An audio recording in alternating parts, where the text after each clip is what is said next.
momento delicado da cena mundial, da geopolítica, da geoeconomia, da questão de combustíveis, da questão dos grãos, uma série de fatores importantes no cenário internacional e, paralelamente, nós estamos vivendo também uma série de situações na Amazônia Legal brasileira. Isso em função do recente desaparecimento de 2 cidadãos, um britânico e um brasileiro. As atenções da sociedade brasileira acabaram muito voltadas para a questão da Amazônia, que é alguma coisa que a gente tem trabalhado já há algum tempo, a necessidade do Brasil construir, de edificar soluções brasileiras para a Amazônia, com o objetivo de manutenção da sua soberania a longo termo. Mas não tem ninguém mais especializado no tema, sob o ponto de vista do conhecimento histórico, sob o ponto de vista de ter suscitado questões, como a própria questão histórica do Pirara, onde o Brasil perdeu território numa contenda com os britânicos no final do século XIX, começo do século XX, do que o ex-ministro da Defesa e ex-presidente da Câmara dos Deputados, Aldo Rebelo. Então, eu gostaria de saudar a vinda do ministro, obrigado por ter aceitado o convite, e vamos debater, ministro, a partir da sua visão em relação ao panorama atual da Amazônia. O que está acontecendo na Amazônia? Como o senhor vê essa questão? Muito boa noite, seja bem-vindo. Boa noite, Rogério, boa noite, comandante Robson Farinazzo, boa noite a todos os que nos acompanham. Nesse momento que reúne dificuldades, a tragédia, essas notícias sobre o desaparecimento do jornalista e do servidor licenciado da FUNAI, numa região tão remota do Brasil, mas uma região muito disputada, muito cobiçada, como é a Amazônia. Mas nós não temos só uma Amazônia, nós temos várias Amazônias. E essa Amazônia já foi chamada por um cronista, aliás, é um excelente livro, publicado nos anos 40, nos anos 50, denominada A Conquista da Amazônia Ocidental, porque é a parte mais ocidental da Amazônia, ali próxima da fronteira com o Peru, o Vale do Javari. O Javari é o rio mais ocidental dos afluentes do Solimões na parte brasileira. Ele divide o Brasil e o Peru. Na margem esquerda é Peru, na margem direita é Brasil. Nessa região foi demarcada a terra indígena do Vale do Javari. São 85 mil quilômetros quadrados, 8 milhões e meio de hectares. É a segunda maior área demarcada de terra indígena no Brasil. Só é inferior à área Yanomami, que tem 9 milhões e meio de quilômetros quadrados, mas na parte norte do rio Amazonas, né? Na parte da calha norte do rio Amazonas.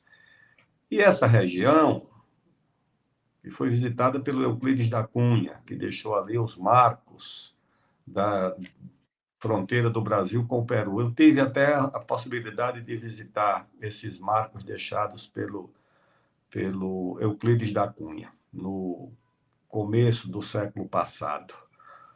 Ali nós não temos quase que presença do Estado brasileiro. Nós temos nessa terra indígena, de 85 mil quilômetros quadrados, alguns postos da FUNAI, que alguns foram desativados, e na fronteira dessa terra indígena nós temos 2 pelotões de fronteira do Exército. O pelotão de Palmeiras do Javari, todos muito próximos da fronteira com o Peru, e um outro pelotão que chama Estirão do Equador. Nós acessamos esses pelotões ou via Tabatinga, onde tem uma base do Exército e outra da Marinha, ou até Benjamin Constant, que é o município mais próximo, que fica exatamente perto da foz, da barra do rio Javari, quando ele chega no Solimões. É, portanto, uma área muito remota, muito vazia do ponto de vista demográfico e do ponto de vista também da presença do Estado brasileiro. Ali, além dos indígenas que vivem dentro da reserva, há também comunidades ribeirinhas, que são remanescentes dos seringueiros que foram para a região desde o século XIX. Essa comunidade de ribeirinhos é praticamente invisível. Só se fala da natureza, da floresta e das populações indígenas. Essas comunidades são praticamente esquecidas, era quase como que fossem desprezadas. Mas é preciso identificar quem são esses ribeirinhos, por que eles terminam por se envolver nessa tragédia. Esses ribeirinhos são os remanescentes desses seringueiros. O primeiro ciclo da borracha é do século XIX, quando o látex ganhou importância no mundo, quando surgia uma indústria que usava a borracha como componente, que essa região foi ocupada. Daí que surgiu, por exemplo, o projeto da estrada Madeira-Mamoré, que saía da Bolívia e chegava ao Brasil, a hoje o que é o estado de Rondônia. Esses seringueiros foram para lá. Foram eles, inclusive, os responsáveis pela conquista do Acre. Foi um exército de nordestinos, de sertanejos, que entrou naquela região, ocupou uma área que já era da Bolívia, mas ocupou para a exploração da borracha, e depois, recebendo alguma sinalização oficial, naturalmente, do governo brasileiro ou do governo do Amazonas, fizeram um levante militar sob a liderança de um gaúcho, que era filho, neto e bisneto de militar, e eles ocuparam essa região, e depois o Rio Branco terminou fazendo um acordo de Petrópolis e indenizou o governo da Bolívia, inclusive com a promessa de fazer essa estrada Madeira-Mamoré, e houve a incorporação do Acre ao Brasil. Foram esses seringueiros, foram esses ribeirinhos, foram esses pescadores, os antepassados deles, os responsáveis por essa proeza. Depois a borracha entrou em declínio, quando a Inglaterra promoveu a pirataria das seringueiras e levou lá para Londres, né, subornando a alfândega de Belém, levou 70 mil mudas de seringueiras para o Jardim Botânico de Londres e depois para a Ásia. E a Amazônia voltou a ter protagonismo durante a Segunda Guerra. Por que durante a Segunda Guerra? Porque não há possibilidade de guerra sem borracha. Sem borracha não tem guerra. Um torpedeiro tem 20 mil peças de borracha. Um avião, um bombardeiro, tem 1.000 quilos de borracha. Um tanque tem 800 quilos de borracha. Não tem como fazer equipamento de guerra sem borracha. E o que é que aconteceu durante a Segunda Guerra? Os japoneses ocuparam toda a produção de borracha da Inglaterra na Ásia. A Inglaterra oferecia 90% da borracha do mundo. Quando os japoneses ocuparam a Indonésia, a Malásia, os aliados ficaram sem borracha. Então, o Roosevelt, presidente dos Estados Unidos, veio correndo atrás do Getúlio. Foi primeiro ao Rio de Janeiro e depois reuniu com o Getúlio no Rio Grande do Norte, para que o Brasil cedesse a borracha necessária para os aliados. E como é que o Brasil cedeu a borracha? Foi feito um acordo, primeiro para permitir aos aliados a base aérea de Natal, de Parnamirim, que foi a base aérea mais movimentada do mundo durante a Segunda Guerra, tá certo? O Roosevelt cedeu 100 milhões a fundo perdido, 100 milhões de dólares para industrializar o Brasil, para fazer a indústria siderúrgica. O americano, que nunca promovia indústria para ninguém, deu ao Brasil 100 milhões de dólares. E o Brasil recrutou, veja bem, recrutou como combatentes 60 e poucos mil homens nordestinos, principalmente cearenses e sertanejos, que foram os soldados da borracha. Quem pesquisar e examinar o cartaz da época vai ver que eles foram recrutados como soldados, como combatentes. Aliás, tem um americano que foi correspondente da UPI aqui no Brasil nos anos 60, que fez um belo livro sobre esse episódio, e que ele reivindica o status de combatentes para esses soldados da borracha. dos 60 mil, 25 mil morreram de malária e de outras doenças. E os seus descendentes nunca mais voltaram. O meu pai foi soldado da borracha. Quando voltou da Amazônia, minha tia conta que ele era irreconhecível, que nem ela pôde reconhecê-lo, de tão maltrapilho e maltratado que ele voltou desse episódio, os soldados da borracha. Quando a borracha entrou em declínio, o que é que aconteceu? Esses seringueiros foram para as margens dos rios para sobreviver do quê? Da pesca e de uma agricultura rudimentar. E formaram essas comunidades de pescadores, de coletores, de agricultores. Eu visitei várias, na margem do Rio Purus, comunidades de 30, 40 famílias, que sobrevivem do plantio na várzea. Eles não derrubam a floresta, eles plantam na várzea.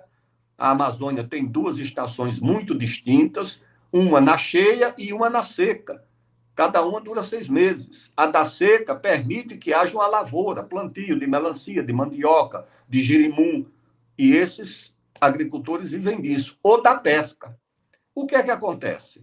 Quando você demarca uma área tão grande para a terra indígena, como essa do Vale do Rio Javari, você, ao mesmo tempo que protege as populações indígenas, entrega às populações indígenas as terras para a sua sobrevivência material e espiritual, a sua cultura, etc. Então, uma coisa boa da demarcação é que você protege as populações indígenas. Mas, ao mesmo tempo, você inviabiliza essas comunidades ribeirinhas, que usavam esses rios legalmente para pescar, e depois da demarcação eles ficam proibidos de entrar nessas águas. Se eles entrarem, é uma atividade criminosa, clandestina, ilegal, reprimida.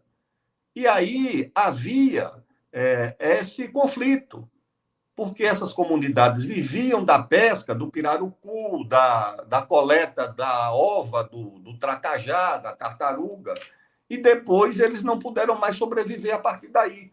Tanto que hoje, na Folha de São Paulo, eu li uma matéria longa, inclusive bem detalhada, do Vinícius Sassini, que ele, ouvindo o prefeito de Atalaia do Norte, ele dá lá informação que algumas dessas comunidades, inclusive, dessas pequenas comunidades ribeirinhas, algumas desapareceram. Desapareceram por quê? Por inviabilidade social e econômica, por não ter como sobreviver. Então, você tem, na verdade, esse conflito ali, um conflito social, uma tragédia social, em áreas onde essas populações, não são só as áreas indígenas, não, são as áreas dos parques nacionais, por exemplo, das unidades de conservação, que tem na Amazônia o Sistema Nacional de Unidades de Conservação, que também exclui as pessoas que ali viviam. Se a pessoa vivia dentro dessa área que foi transformada numa unidade de conservação, a partir da declaração da área comunidade de conservação, quem vive ali dentro passa a ser um invasor de área pública, passa a ser um criminoso. Essa é a realidade que eu conheço da Amazônia e que é uma população invisível. Essa população só teve visibilidade no século XIX, quando fez uma guerra, quando fez a cabanagem. O que é que foi a cabanagem? De 1835 a 1840. A cabanagem foi um levante social e econômico promovido por indígenas ribeirinhos. Opa, problema na conexão do ministro Aldo. Vamos ver se a gente recupera. Agora voltou. Voltou. Por que é que chamavam? Estão me ouvindo? Agora sim, agora sim. É que quando ligam aqui, interrompe. E por que é que chamavam de cabanos? Porque essa população vivia na beira dos rios em cabanas, como vivem hoje, como viviam seus antepassados, como vivem hoje esses ribeirinhos. E aí se juntaram os índios, esses ribeirinhos, que eram os cabanos, são caboclos mestiços, os fazendeiros da Amazônia e os comerciantes, eles se juntaram contra o Império. Por quê? O que é que eles queriam? Participar nas decisões que diziam respeito às suas vidas, ao seu destino, e protestar contra o abandono da região. Isso em 1835. Vocês acham que isso mudou fundamentalmente? Fundamentalmente, isso não mudou. Por essa razão é que nós condenamos a violência, a tragédia, as vítimas, que são esse jornalista inglês e esse servidor da FUNAI, mas é preciso que se compreenda qual é o pano de fundo dessa tragédia das duas vidas e revelar a tragédia de milhões de vidas da Amazônia, que as pessoas desconhecem, que as pessoas ignoram. Eu acho que esse é exatamente o nosso desafio. Ministro, tem uma questão importante, uma controvérsia, né? Uma contradição que eu reparei hoje na grande mídia, e vou passar para o comandante na sequência, que diz respeito a uma demanda hoje da grande mídia em relação à presença do Estado na região do Vale do Javari, na região da Amazônia de um modo geral. O senhor suscitou já há algum tempo uma situação na qual oficiais do Exército Brasileiro foram impedidos de entrar numa área demarcada. Como é que a gente convive com essa contradição? Agora eles cobram a presença do Estado brasileiro e das autoridades. No momento anterior, eles defendiam que autoridades do Estado brasileiro não devessem ingressar em áreas demarcadas. Como é que a gente convive com essa contradição? Foi numa área em Yanomami, lá em Roraima. Era uma visita que eu fazia com o atual, na época era assessor parlamentar do Exército e coronel do Exército, era o Vilas Boas, depois general e comandante do Exército. Era coronel e estava o general Claudimar, que era o comandante do batalhão de infantaria de selva, lá de Roraima, não era batalhão, era brigada de infantaria de selva. E nós nos aproximamos de uma área indígena, Yanomami, para fazer uma visita. Eu queria visitar a Maloca, conhecer, visitar, conversar com os índios. E uma moça lá de uma ONG disse, não, o senhor entra, que é deputado, mas o coronel e o general não podem entrar. E eles, de forma muito cuidadosa, para não criar um incidente, aceitaram o veto dessa moça. E eu verifiquei lá em loco a situação dos índios, a subnutrição, as costelas à mostra, doenças infecciosas, tuberculose, uma coisa assim terrível. E o comentário da jovem, dessa moça de uma ONG, chamada Uriri. Quando eu saí, eu vi os meninos Yanomami jogando futebol, e eu fui lá trocar uma bola com eles, bater uma bola com os meninos, e eu comentei com ela, eu digo, olha, pelo menos aqui, todos nós torcemos para a mesma seleção. Ela disse, não, o senhor torce para a sua seleção, eles torcem para a seleção deles. Depois eu fui averiguar por que essa moça estava lá. Ela foi mobilizada porque alguém informou que nós íamos fazer essa visita, tá certo? Eles estavam sabendo, eles têm um serviço de informação, de inteligência. E quanto à presença do Estado, é claro que não existe nenhum interesse dessas organizações não governamentais na presença do Estado na Amazônia. Os índios têm interesse, porque os índios recebem uma assistência, uma proteção do Estado via a própria FUNAI ou via as Forças Armadas. O Exército, a Marinha, a Aeronáutica, que tem um serviço de saúde, médicos, dentistas. Eu vi tenentes, jovens tenentes da Aeronáutica do Exército e da Marinha prestando assistência médica a essas populações indígenas. Vi meninos indígenas com 8, 10 anos que não conheciam a escova de dente, aprendendo a escovar os dentes com uma tenente da Aeronáutica, dentista. Isso eu vi. Agora, qual é a doutrina que confronta as ONGs com o Estado brasileiro? É que, na concepção deles, os índios precisam ter uma autonomia, quase como uma independência diante da sociedade brasileira e diante do Estado. É como se os índios constituíssem uma comunidade autônoma dentro do país. E, portanto, os índios têm que ter uma autogestão da sua vida, da sua economia, da sua saúde, da sua educação. naturalmente sob a tutela dessas ONGs. Então, essas ONGs disputam com o Estado a influência sobre as populações indígenas. E essas ONGs disputam dentro do próprio Estado brasileiro, influenciando dentro da própria FUNAI, como influenciam dentro do próprio IBAMA. É evidente que isso precisa sofrer um processo de enfrentamento, porque é o esvaziamento do Estado brasileiro numa região remota como é a Amazônia, onde ou é o Estado ou a sociedade brasileira não tem como olhar para aquela região. Não tem como olhar. É um perigo. Comandante, nós estamos denunciando isso há muito tempo, falando sobre essa nossa preocupação. Nós estamos falando isso há muito tempo a respeito da possibilidade de que, a partir daí, instem sentimentos divisionistas dentro do Brasil. É uma situação que precisa ser observada com carinho,